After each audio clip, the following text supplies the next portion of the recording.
عشال بشاشة شعبيا خمزة يملسلون إغنور خمزة خطوط ونفلتي سلامن تايدا مليون جيزي الزارب اللون تلكم اتارجيت نير تراي كونن دك هاو بوي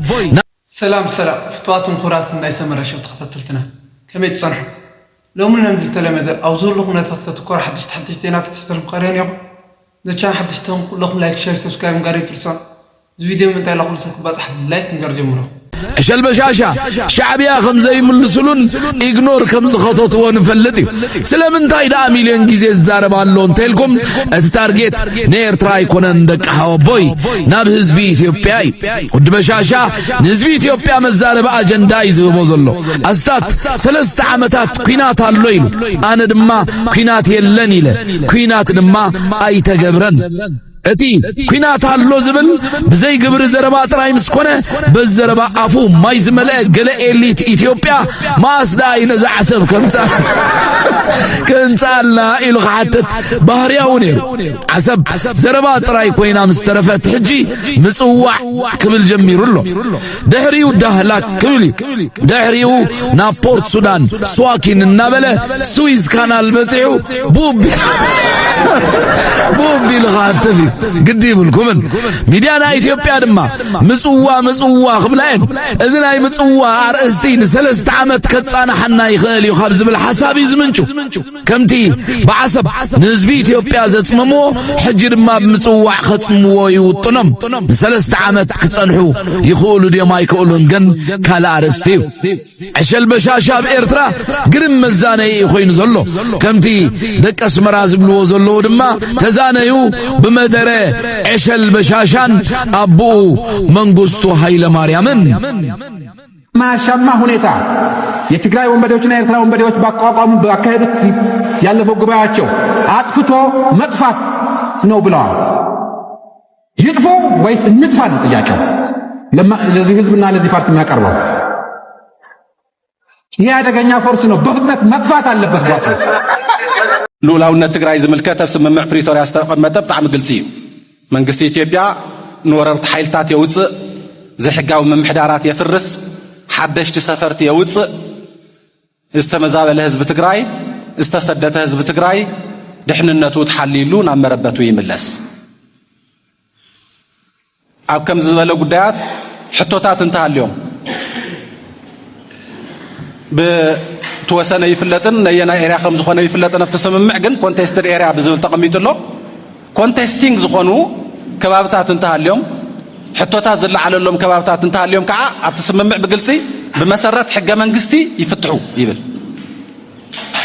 ኣብ ዘለና ሰባት ናይ ሕጊ ሰባት ኢና። መንነት ዝምልከት ወሰን ዝምልከት ብመሰረት ሕገ መንግስቲ ይፍታሕ እንተ ተባሂሉ ክልላት መጀመርያ ክልላዊ ቁመነአን ሒዛ ናብ ፀገም ዝወደቐ ክልላዊ ቁመና እንተሃልዩ ስታተስኮ አንተ ይረጋገጽ ናብ ርሙር ኩነታት ይምለስ። ስለዚ እቶም ክልላዊ መንግስታት እዮም ነቲ ፀገም ክፈትሕዎ መጀመርያ ዕድል ዝወሃቦም። መንነተይ ተኸበረለይን መንነት ሕቶለኒ ዝብል እንተኮይኑ ሓደ ህዝብ ኣብቲ ክልል ኮይኑ ናብቲ ክልል ቤት ምክሪ ሕቶ የቕርብ እዩ ዝብል። ስለዚ ብመሰረት ሕገ መንግስቲ እቲ ፀገም ይፍታሕ እንተ ተባሂሉ ናይ ትግራይ ክልላዊ ቁመና ይምለስ ናብ ቦትኡ እሞ ኣነ መንነተይ ተኸበረለይን ከምዚ ዝበልኩ ብሄር እየ ዝብል ሕቶ ዘለዎ ኣካል እንተሃልዩ ናብ ቤት ምክሪ ክልል ትግራይ ሕቶ የቕርብ ማለት እዩ ሕገ መንግስቲ ከምኡ ስለ ዝብል። ስለዚ ቅድም ቀዳድም ክልላዊ ቁመና ትግራይ ክረጋገጽ እናተገበኦ ብስምምዕ ፕሪቶሪያ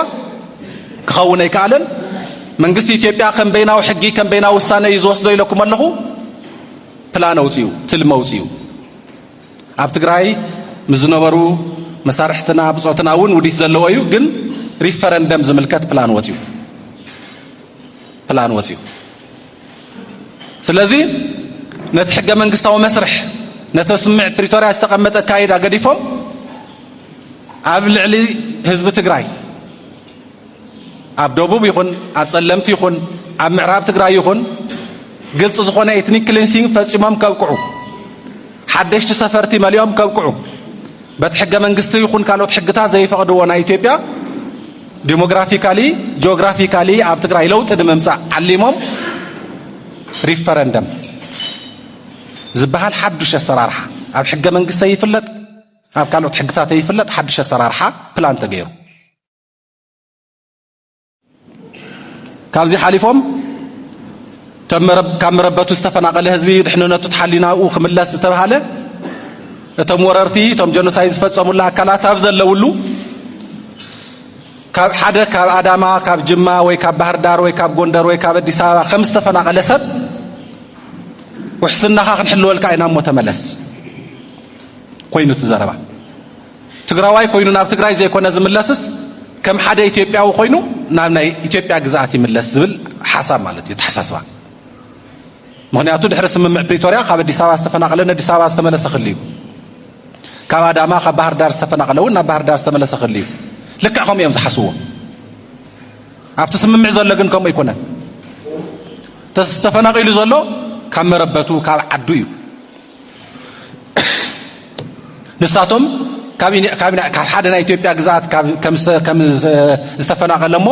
ከም ሓደ ኢትዮጵያዊ ኣብ ሕገ መንግስቲ መሰል ከም ዘለዎ ናኡ ክምለስ እዮም ዝሓስቡ ስለዚ ምምሕዳራዊ መሰላቱ መሰል ዓርሰ ውሳንኡ ከይተረጋገጸሉ ኣብኡ ዘለዉ ጀኖሳይድ ዝፈጸሙሉ ምምሕዳራትን ዕጡቃትን ከይወፁ እትናቱ ሕርሻ እትናቱ ቢዝነስ እትናቱ ገዛ ዝወረሩ ሓደሽቲ ሰፈርቲ ከይለቀቁ ሕዝውን ካብ ምፍንቃል ክምለስ ፕላን ወፅዩ ስምምዕ ፕሪቶሪያ ብኸመይ ዝበለ መንገዲ እናወሰድዎ ከም ዝመፁ ሓደ ነገራት ክጠቅስ ደልየ ጀኖሳይድ ዝምልከት ኣብቲ ስምምዕ ትራንዚሽናል ጀስቲስ ወይ መሰጋገር ፍትሒ ዝምልከት ተቐሚጡሎ ልክዕ እዩ ግን ከዓ ኢትዮጵያ ፈራሚት ኮንቬንሽን ጆኖሳይድ ያ ዓለም ለኸ ገበና ዝምልከት ኣብ ዓለም ለኸ ሕግታት ከም ዝተቐመጠ ዩኒቨርሳል ጁሪስዲክሽን እዩ ዘሎ ዓለም ለኸ ትካላትን ዓለም ለኸ ማሕበረሰብን ብዛዕባ ዞም ኢንተርናሽናል ክራይምስ ስቴክ ኣለዎ ጉዳይ ኣለዎ ስለዚ ኣብ ስምምዕ ፕሪቶሪያ ዝተቐመጠት ትራንዚሽናል ጀስቲስ ወይ መሰጋገር ፍትሒ ትበሃል ብመንግስቲ ኢትዮጵያ ኣቢዩስ ተገይራ ቅድሚ ስምምዕ ፕሪቶሪያ ምፍራምና ኣጣይሽዎ ብዝነበረ ትካል ወይ ኮሚቴ ኣፂሉ ትግራይ ዘይተሳተፈትሉ ዓለም ለኸ መዘንታ ዘየማልአ ብናይ ባዕሎም መንገዲ ኣጽኒዖም ፖሊሲ ቀሪጾም ኣጽዲቆም ብደንብ ትፈልጥዎ ነገር እዩ ዝኸውን ፖሊሲ ካብ 1987 ዓመተ ምህረት ጀሚሩ ሕገ መንግስቲ ኢትዮጵያ ካብ ጸደቀሉ እዋን ጀሚሩ ተሓታትነት ክረጋገጽ ብትራንዚሽናል ጀስቲስ ኣብ ትሕቲ ሚኒስትሪ ኦፍ ጀስቲስ ኣብ ትሕቲ ሚኒስትር ፍትሒ ኮሚሽን ተጣይሹ በቲ ደንብ ብሕጊ ማለት እዩ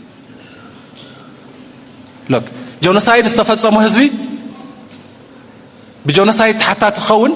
ዓለም ለኻዊ ገበና ዝተፈጸሙ ህዝቢ بعلم لخاو جبنا تحتات خون ناب 1987 يملس بوليسي زي قلت بوليسي اكسسبل ما نمسب كم بوز خالي 1987 عام تمرد انتي استغبر لي 83 درجو وديقو كسا 87 ترانزيشنال غفرمنت تطايشو 87 حق منغست صديقو سلازي هي وديك زمرحو منغستي اب اثيوبيا تطايشو لذي نهي ودك كم مسارحنا حوحات غيرهم يوم زوسدو لذي حوحات زبحال اب اثيوبيا سواو مسلات احساس فصمه كورابشن كم زعنو خم زبله تبايلو بزح سيامتا زلو يو سلاز تحتاتنتنا بوليتيكاون وتادراون مرحله تግራይ ዝግልብጥ ኣብዚ ሓለፈ ተፈጸመ ጆኖሳይድ ንምምጥጣና ዓፋር ከምዚ ተገበረ ኣወሎ ከምዚ ተገበረ ኣብ ደሴ ከምዚ ተገበረ ዝብል ማዕተረካተሎ ናውታት ተመሊሱ ተሓታትነት ናብ ትግራይ ንምግልባጥ ባዕሎም ፖሊስ ቀረጽቲ ባዕሎም ሕግ መውጻእቲ ባዕሎም ትካል መጣየሽቲ ባዕሎም መጻረይቲ ባዕሎም ከሰስቲ ባዕሎም ፈረቲ ባዕሎም ሃነጽቲ ኣሰርቲ ይኾኑ ሽምባርከ ዝተኸታተልትና ሎም ዕለት ተሓርና ቪዲዮታት ጃት መስነሮም ተመችኩም ላትፋን ገብር እስከ ቀጻል እንዳን ብለቆም ሰናይ ጻንሕትኩም ኮንና